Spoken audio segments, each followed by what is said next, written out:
A liberdade de expressão foi o fator mais determinante no desenvolvimento das sociedades civilizadas. Poucos passos teriam sido dados na política, na sociedade e na ciência sem a liberdade de expressão.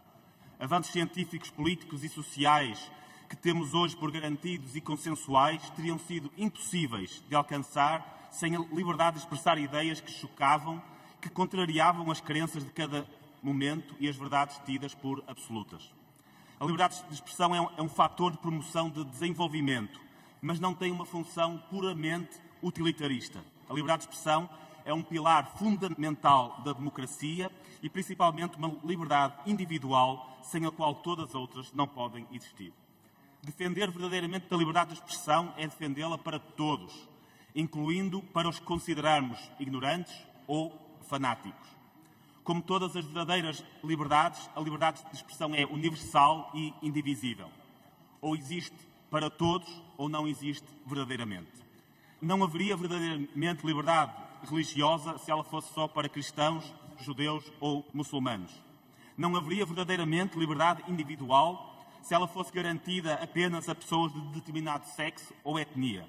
Como qualquer outra liberdade, também a liberdade de expressão só existe verdadeiramente se for para todos e garantida sem reservas. Por isso, iremos sempre defendê-la para todos, desde o académico na universidade ao cidadão comum nas redes sociais, passando por jornalistas e políticos, independentemente de concordarmos com eles. A liberdade de expressão é um direito e não um privilégio concedido sob reserva.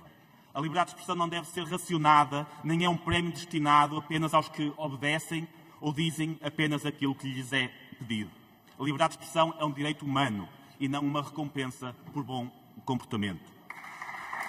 Quando restringimos a liberdade de expressão de quem não gostamos, não enfraquecemos só aqueles de quem não gostamos.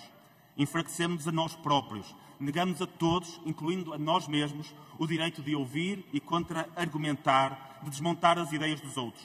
Condenamos a nós e aos outros a ficarmos fechados em bolhas, numa prisão intelectual, onde só ouvimos as nossas opiniões e as de quem pensa algo parecido. Mas defender a liberdade de expressão incondicional não equivale a endossar tudo aquilo que é dito e escrito, por muito questionável que seja.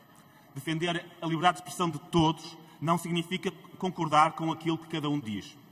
Aqueles que desejam limitar a liberdade de expressão tentam confundir as duas coisas propositadamente para condicionar os defensores da liberdade de expressão.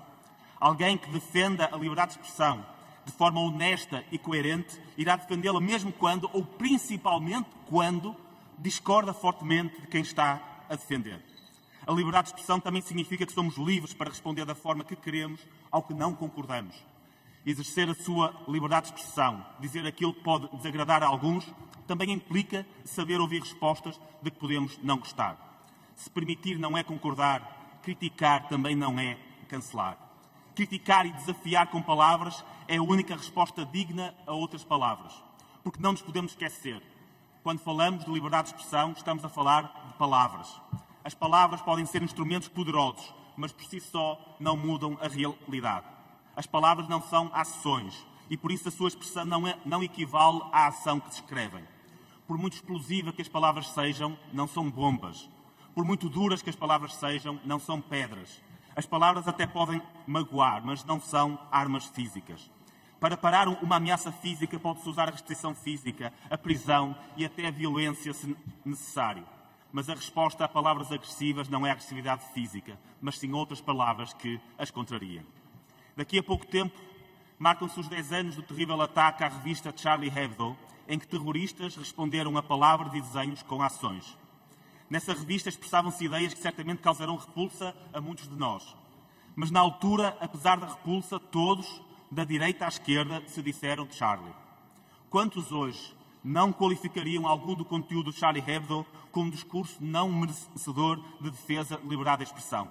Quantos hoje não estariam disponíveis para aprovar legislação que impedisse alguma daquelas publicações? Ou seja, quantos hoje defendem que o monopólio estatal do uso da violência seja usado para impedir que algumas palavras sejam ditas? Da nossa parte, responderemos a palavras com palavras e não com agressões ou com limitações legais. Da nossa parte, seremos sempre Charlie, sempre em defesa da liberdade de expressão e de uma sociedade livre. Muito obrigado.